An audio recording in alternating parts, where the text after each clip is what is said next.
It's going to be an all-black everything, Black History Month Into It episode. We did it. Only 4 episodes in. We did it. Should we clap now, Janae? She's saying... We should clap in honor of the blackness of this episode. Yeah, this should be the clap. Yay, blackness. No, but in actuality, on the count of 3, let's just do one big clap. 1, 2, 3.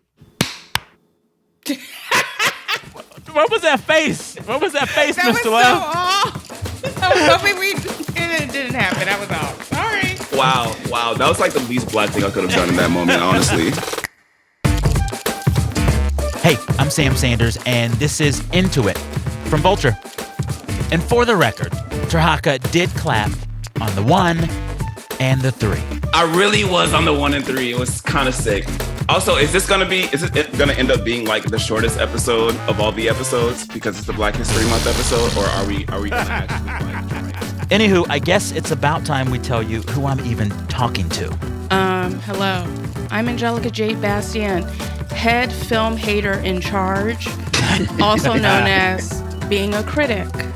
That is my title. And I'm Tirhakah Love. I run the daily newsletter Dinner Party at New York Magazine. And yeah, I would call myself the resident troublemaker.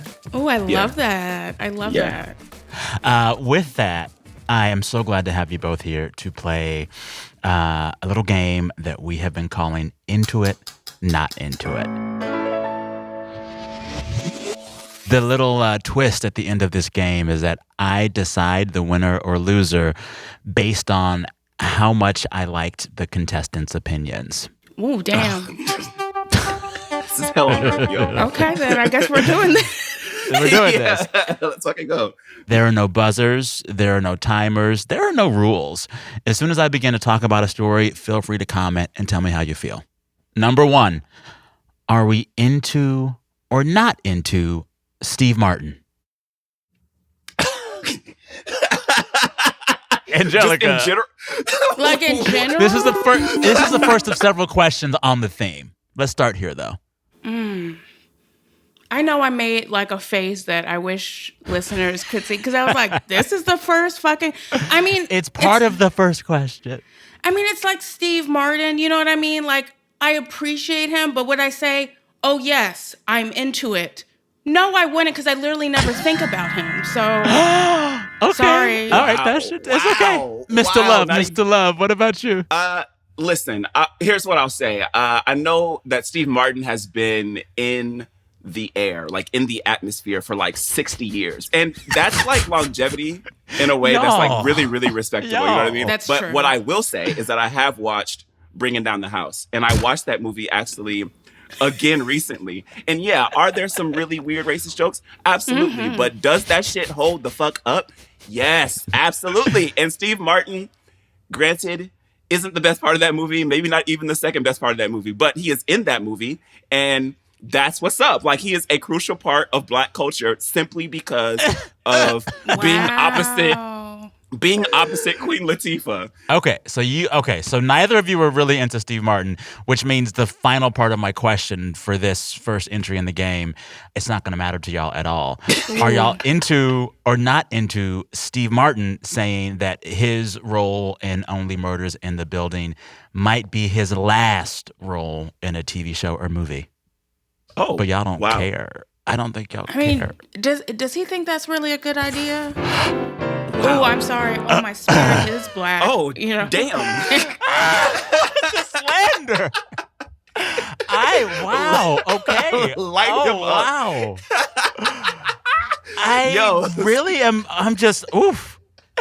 I am going to, once we finish this game, send y'all an entire Google Doc of Steve Martin content to consume because I do believe this man is a living legend. He's been making very funny movies for decades now.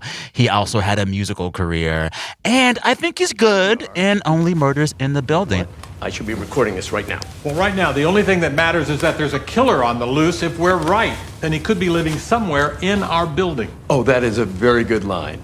Badly delivered, but a good line. So do it again for me. Neither of you matched my opinion on this, so I'm not going to give either of you a point.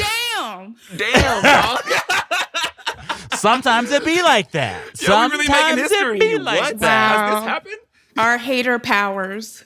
I think y'all might do better on question 2. Okay. You ready for it? Yeah. Are y'all into or not into this new Megan Thee Stallion album, Traumazine? I'm enjoying it, but it's not something I'm like eager to revisit a million times. But there's a few songs I really do dig on. Would you say overall you're into it or not into it? God, I'm a critic. I don't do. This is why I don't do ratings. This is why when people are like, should I see this movie, Angelica, or should I not see this movie? I'm like, bitch, that's not what I'm here for. You figure that out with the information I give to you. If you were forced to say whether or not you were into it or there. not into it. Okay. We got You had to Angelica's. take it out of me, like pulling Yes. Tirhakah, you, I love Megan the new though. Megan Thee Stallion album. I am extremely proud of Megan Thee Stallion on this here afternoon. Largely because I really feel like she came with it. I first of all, I think it's full of bangers. I think it's full of bangers. I think we're going to hear it for the rest of this year. And you know what? I also am very appreciative of the fact that she got really sort of honest about the sort of the mental health stuff that was taking a toll on her in a real way. Like, which is super interesting to see that sort of mix of vulnerability and toughness, and all of it feels really authentic. I think that's why I do really love Megan Thee Stallion. Even if I'm not like a hottie, I'm probably too short to be one, or a stallion, or any of those things. Okay, please. It's a spiritual calling. Let me tell y'all, we must have listened to 2 different albums because I am not into this album. I think it sounds like a piece of art that she made under duress. It sounds like she made it because she had to. And it feels like the beats or the album itself wasn't as thoughtful as I would expect from her.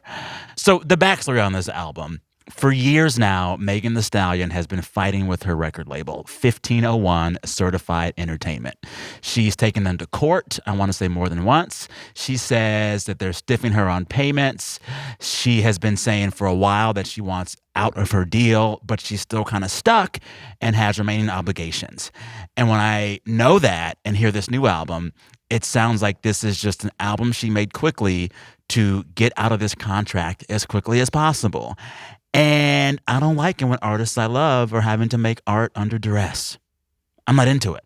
I'm trying to figure out who to give this point to. I'm going to give it to both of you because we all love Megan. Yeah, we do. You know what I'm saying? Just the other day, I heard a hoe say, matter of fact, what could a hoe say? With a face like this and a bitch this paid? Shit, what could a hoe say? All right, last question from me to y'all. Are we into or not into ABC re-airing later this month the now classic Whitney Houston and Brandy Cinderella? Who the hell wouldn't be into it? That's anti-black to not be into it. That's anti-cross-racial and cultural exchange. I don't trust people who aren't into that. Impossible for a plain yellow pumpkin to become a golden carriage. Tirhakah, how do you feel about this? Into it or not into it? I mean, based simply off the fact that I want to earn Angelica's trust, I am into this. All right, for those Gen Z folks listening who have no idea what we're talking about, some 25 years ago, ABC did a made-for-TV movie remake of Cinderella. The fairy godmother was Whitney Houston. Things are happening now. The Cinderella character was played by Brandy. And let me tell you, the two of them singing together, beautiful. Impossible. There's like these video clips of them singing Impossible to each other back and forth. And it makes you just cry tears of joy. It's possible. It's possible.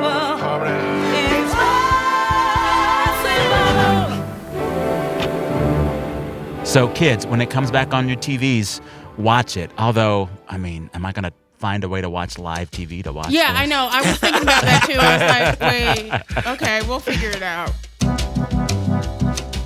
So I think it's fair to say that both of you tied.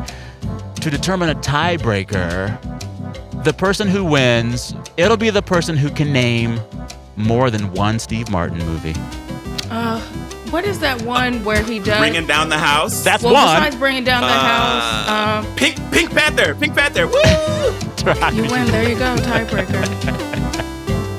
to our first all-black everything version of Into It, Not Into It. Tirhakah, you won, but I think we all win. Damn. Yes, we all win.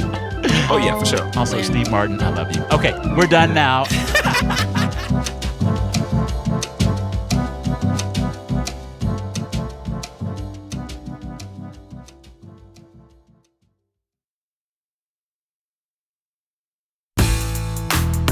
The show is set among rich people in Wyoming. Of course it's conservative. What else would it be? Of course it's conservative. This is my Aunt Betty, my mother's sister, and she is describing a show we are both obsessed with. It's actually set in Montana, not Wyoming, but close enough. A show that's recently begun a lot of conversations over its politics. This show is called Yellowstone. I'm going to buy your ranch first. Right after you die, and your children can't afford the inheritance tax. And Yellowstone, it is insanely popular. One of the most popular dramas on TV. Some episodes get over 10 million viewers a pop. Kevin Costner plays the patriarch in this ranching family. Yeah, Kevin Costner. My Aunt Betty first got me hooked on Yellowstone when I was visiting her maybe a year or two ago. And she said, Sam, trust me, you've got to watch. And I think I got through the entire first season of Yellowstone in like 2 days. I'm trying to think of how to describe this show for people who haven't seen it yet. It is maybe Succession meets the soap opera Dallas, meets the Montana Big Sky. It's about a family who owns this huge mega ranch, thousands of acres. Their name is Dutton. The ranch name is Yellowstone. And I have never seen a more dysfunctional family in any TV series. You're fired. So thank you for all that land around your father's ranch. We have big plans for this valley. There is always some entity, somebody, some big corporation trying to take their land from them to start to build a resort or build an airport or something. So they're in a constant struggle trying to maintain their land and their life.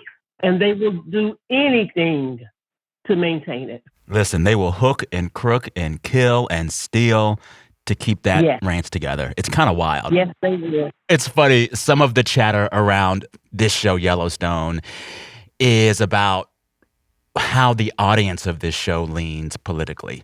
I wonder if you ever think about the politics of the Dutton family, the politics of the folks that make Yellowstone, or the politics of the people who watch it. No, I am really watching for entertainment. It would affect me if it offended me. Right now, I'm entertained, so I'm not offended. Well, my Aunt Betty might be unbothered by the politics of Yellowstone, but a lot of other people are. There has been this drama around the show and its prequels recently. The Yellowstone cinematic universe keeps getting snubbed by the Emmys, at least for the big awards, in spite of its popularity, in spite of its star power. And some say it's because Yellowstone, the show itself, and the people who like it are too conservative. I'm going to take some time now and ask two questions. What actually are the politics of Yellowstone? And should we care? I called up sociologist and MacArthur Fellow and New York Times columnist Tressie McMillan Cottom to discuss. She recently wrote a piece for The Times called "A Big TV Hit is a Conservative Fantasy Liberals Should Watch." And it made a lot of people feel some kind of way. But I loved our chat about it. And the big takeaway from that conversation was, yes, the politics of this show matter. But those politics, they are more complicated than you might think. Could we call you a Yellowstone fan? I don't know.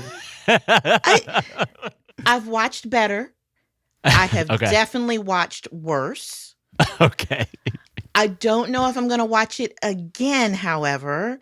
So let's say an interested party It's interesting that this article got so much blowback and so much response because, Yellowstone as a show has existed for a few years now. It just wrapped its 4th season. There are, I think, 2 prequels about this show that exist.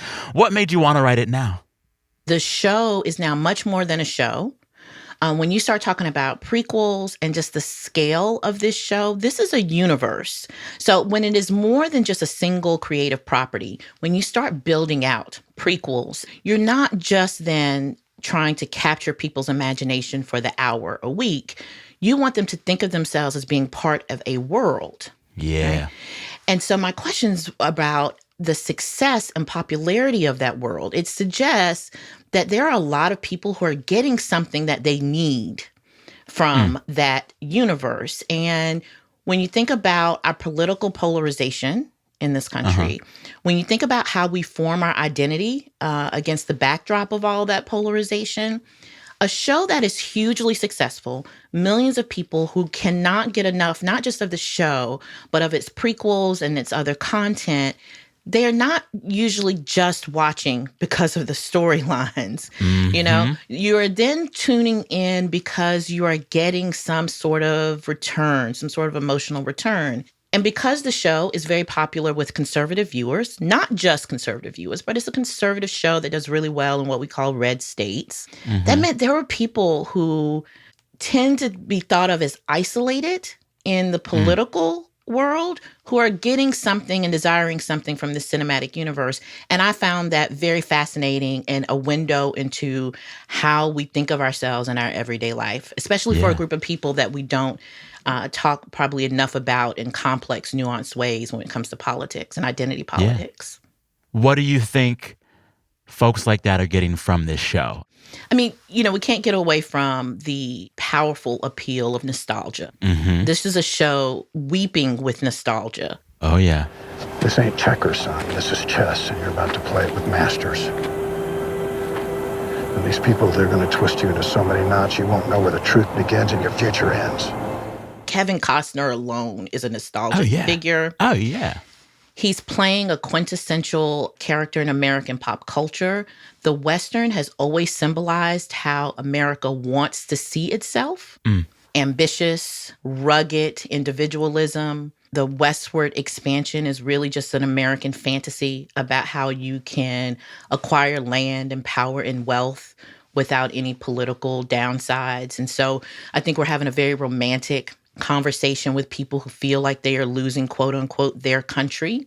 Yeah. And so in many ways, it's a pop culture safe space for people who really want to imagine the best of America and their place in it, who I think know that it has changed on them, but are still resisting and don't want to encounter that fantasy through political language. So the show isn't hammering on a sort of like a political message. And so I think that makes it feel sort of soft and fuzzy in a way that, watching Fox News doesn't. So a lot of nostalgia, a lot of romanticism, a lot of fear. Repeat what I say. I'm going back to California. I'm going back to California. Montana doesn't want you. Montana doesn't want me.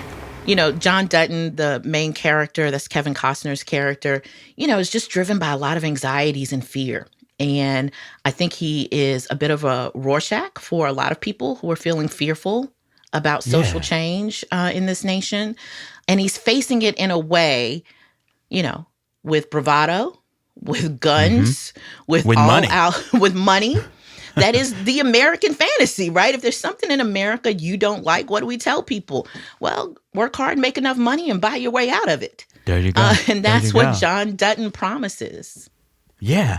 What I see in this show, once I begin to look at it critically, and especially after reading your piece, Kevin Costner sets up the imagery of conservative white grievance without any of the negative baggage. There it is.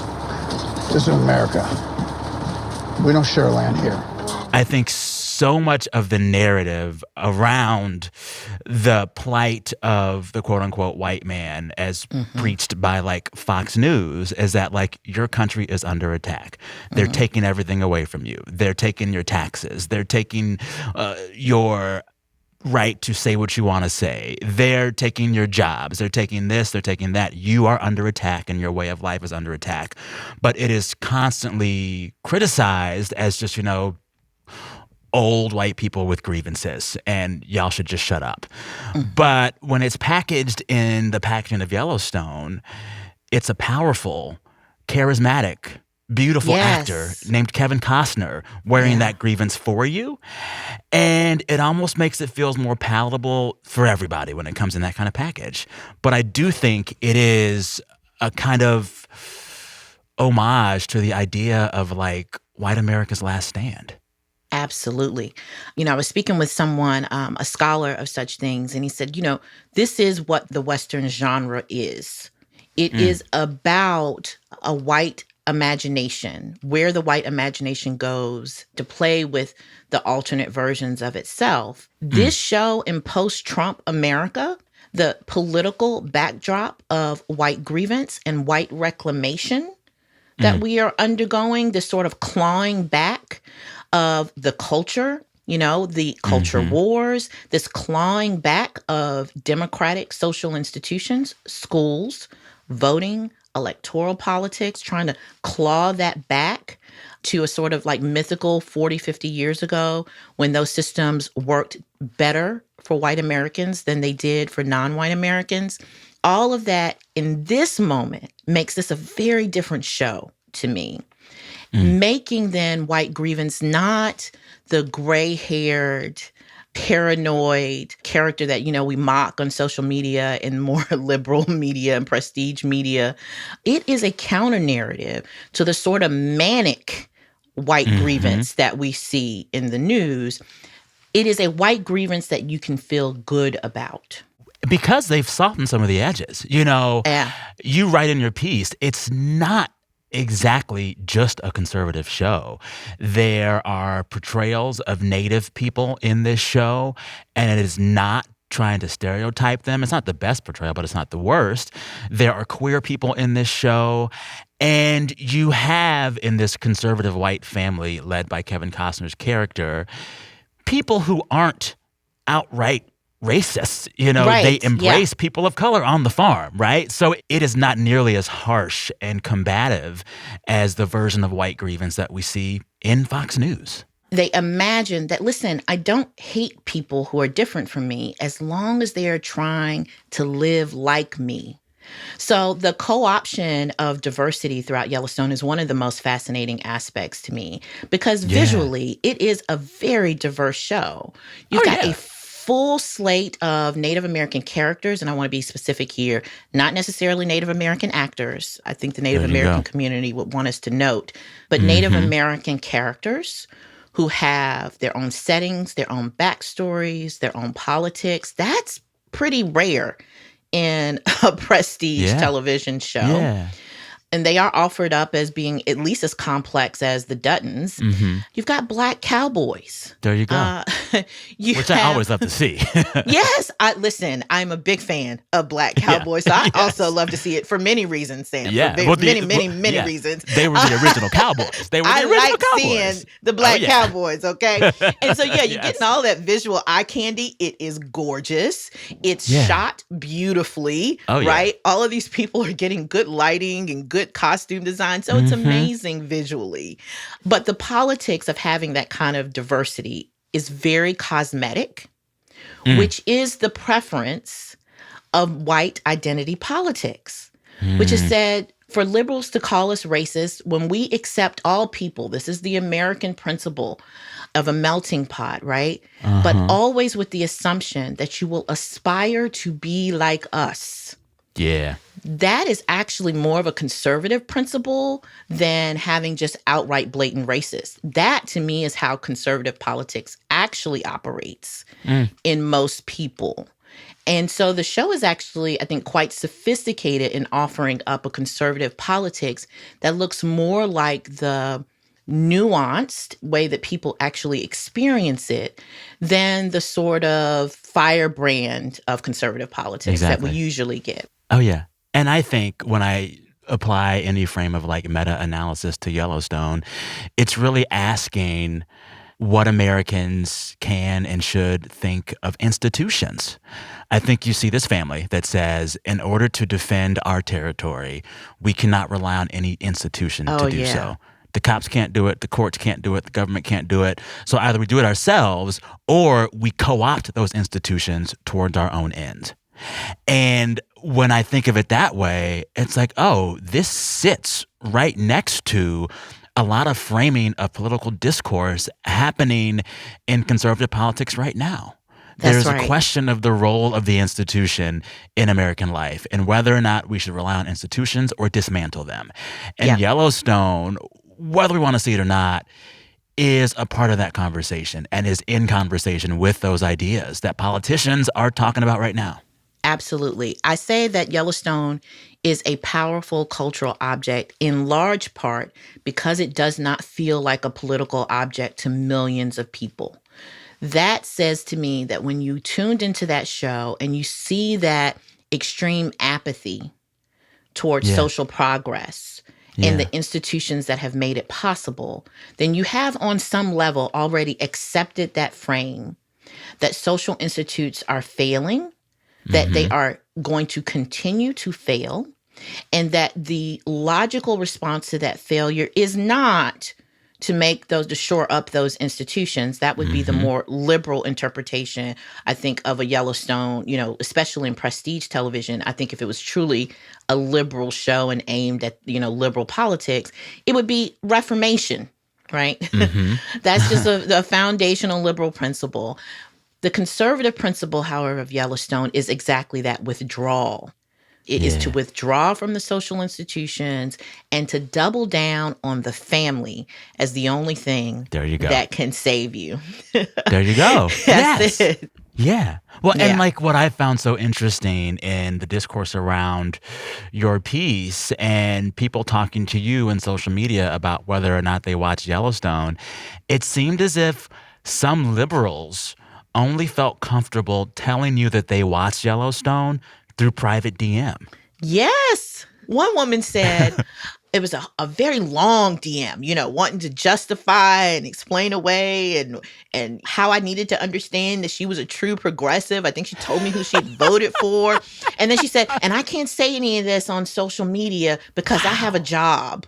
And I was like, wow. To think about your preferences being so tied to your identity and your performance of your identity to other people, that just saying you watch a soap opera is a challenge to like your social status was amazing. Very sociological, but very amazing to me.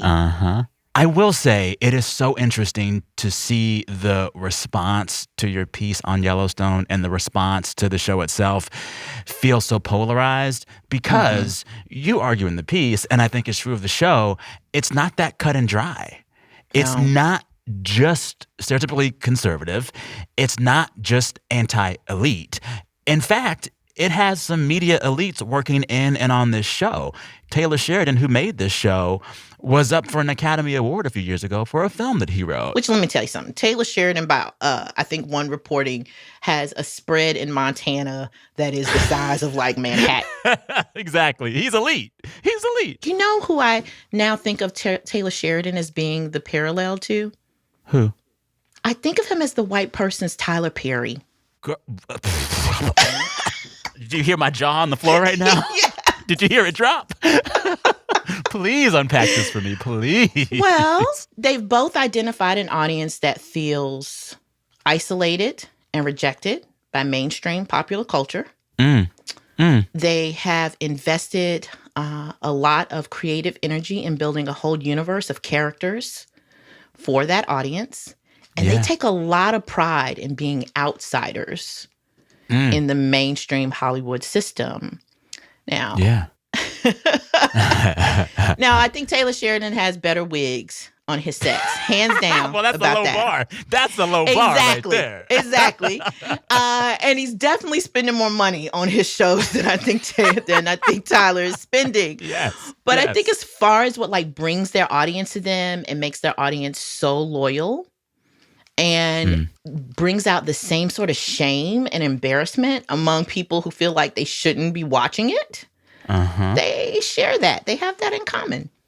Wow. I love that. You know, when I watched the first season with my Aunt Betty, we just watched it, you know, for the fun. She has watched all of it. She still watches it. And I asked her this week, I was like, do you think of the politics of this and conservative politics and white politics and grievance politics? Do you think about any of those things when you watch Yellowstone? And she said, no, it's just fun. And I wonder, do we think that most viewers are watching it with the eye that we are discussing right now? And do you think it's fair to put this frame of politics on the show? I love doing it, but there might be some folks who say it's not fair to do all that with this literal soap opera. Not only are there folks who would say that, those folks have absolutely said it to me. So yes, you're accurate. If your Aunt Betty is like my Aunt Helen or my grandma or all of the other people that I grew up watching stories with, they have been trained by popular culture how to consume something like Yellowstone without thinking about its politics. Now, whether or not that's important is debatable. I tend to fall down on the side of it being important because our politics don't just happen when we are voting. We work out our politics long before we start following any electoral politics, right? We look at television and books and film for ideas about what is normal, what is right, and what's aspirational, right? Like how we want to live, what we want the world to look like. And so not every show, to your second question, not every cultural object is probably worth applying a political lens. But every cultural object has a political lens, right? Yeah. Now what? Do I need to now think about everything I watch? Absolutely not. I watch a lot of bad TV, Sam. Same. Okay. Same. I watch a lot of bad stuff. I am not that sophisticated or high-minded when it comes to my popular culture. And so it's totally fine not to think about it. What I argue is that if you never think about any of it, you can become someone or something that you didn't intend to be.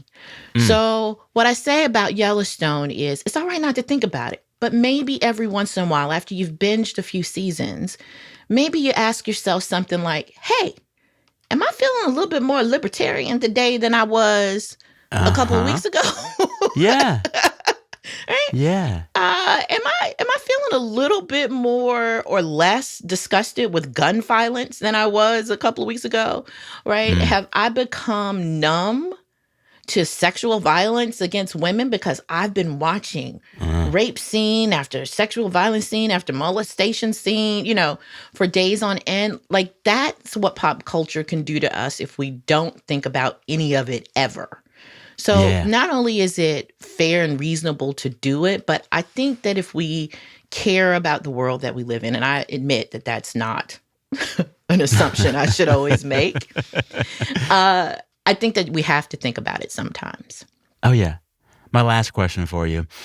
If you had to sum up in 3 sentences or less what the discourse and fighting over Yellowstone and its political credentials, what that says about the state of our American politics, what would you say?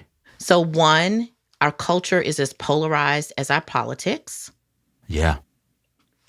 At the same time, our culture is more nuanced than our politics. 3, an audience that is challenged in its culture can be moved in its politics. Yeah. I love it. Teach a Yellowstone class, and I will attend. Thanks again to Tressie McMillan Cottom. Her op-ed for The Times, all about Yellowstone, is called A Big TV Hit is a Conservative Fantasy Liberals Should Watch. And she cites this really interesting working paper from 2 sociologists, Clayton Childress and Craig Rawlings. Their paper is called When Tastes Are Ideological, The Asymmetric Foundations of Cultural Polarization. If you're into academic articles, go check it out.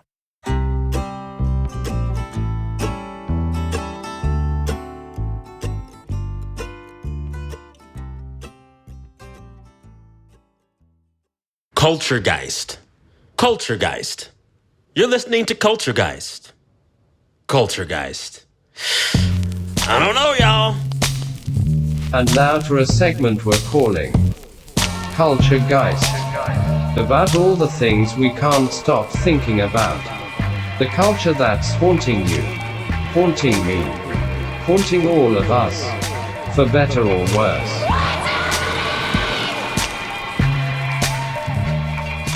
What's going on, everybody? It's Jelani Carter, associate producer for this very show. And the thing that has just been occupying my mind for the past couple of days is the Netflix movie Day Shift, starring Jamie Foxx, Dave Franco, Megan Good, and you guessed it, Snoop Dogg. It's about how Jamie is a vampire hunter by day. What are you doing in my room? Hunting vampires. The dialogue is super corny, and the music is so on the nose. It's like, hey, did you know that this movie is based in Southern California? Yeah, we get it. Snoop is in it. Locked and loaded. But yeah, I've been really loving seeing Jamie Foxx in these like campy action films. Like, this is not the first one he's done in the past couple years, and every single time a new trailer for something he's working on comes out, I get excited for it. I can't help it. It's not Eclipse, New Moon, Breaking Dawn Part 1. It ain't like that, all right? Why do you know the names to all the specific Twilight films? What? And what's your gripe with Breaking Dawn Part 2? It's the exciting conclusion of the whole Twilight saga. Definitely watch it with some friends. Don't expect some prestige movie making going on with this, but it's still a good time.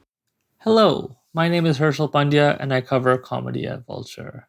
A couple weeks ago, Netflix put out a new romantic comedy called Wedding Season. My name is Asha Moria. It's standard fare, run-of-the-mill, except this time Indian people. I'm an Indian person myself, so instinctually, my mouse hovered over the thumbnail, and I watched the trailer. Mom, stop arranging dates behind my back. This arguing. At one point, a white guy uses the phrase, keep calm and curry on. Just keep calm and curry on. No. I don't know why No, stop. So, keep calm and carry on is famous British World War II propaganda, during which time India was subject to British colonial rule, and they suffered a famine where around 3 million people died due to British wartime policies. So keep calm and curry on was literally the thing they couldn't do. And listen, I'm not offended. I don't think this is worthy of mobilization. I just need to know if anyone who made this movie has put 2 and 2 together yet. Hello, my name is Jesse David Fox. I am a senior editor at Vulture and host of Good One, a podcast about jokes. And right now, I am obsessed with Westworld Season 4. I should say I did not finish Season 3. I didn't know what was happening. I didn't care to know what was happening. And you don't need to either if you want to watch Season 4. And you should, because it is a perfect mix of being really well done and really stupid.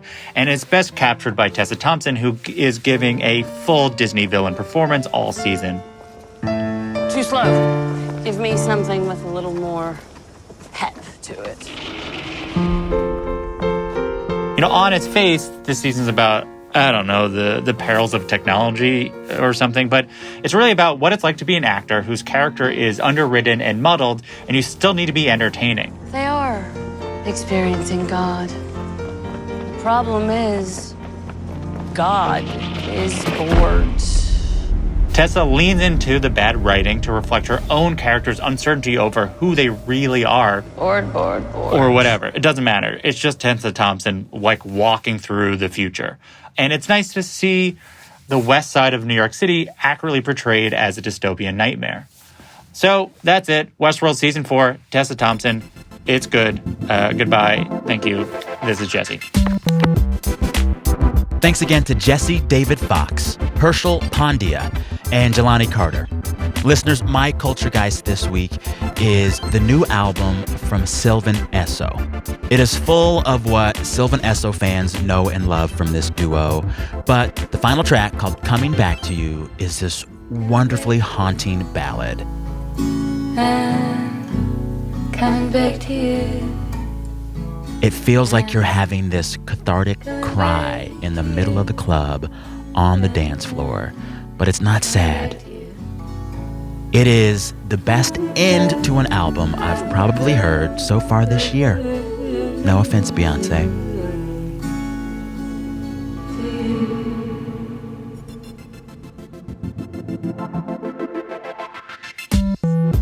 All right, Into It is hosted by me, Sam Sanders, and the show is produced by Janae West, Jelani Carter, and Zach Mack. Our editor this week is Nishat Kurwa. Our engineer is Daniel Turek. Our music is composed by the mysterious and often gregarious Breakmaster Cylinder. Our podcast operations manager is Gabi Grossman, and Hannah Rosen is the editorial director of audio at New York Magazine. Listeners, we are back next Thursday with a new episode. Till next time, go stream that new Sylvan Esso. Trust me on this, okay? All right, till next week. Bye-bye. Bye-bye. See ya.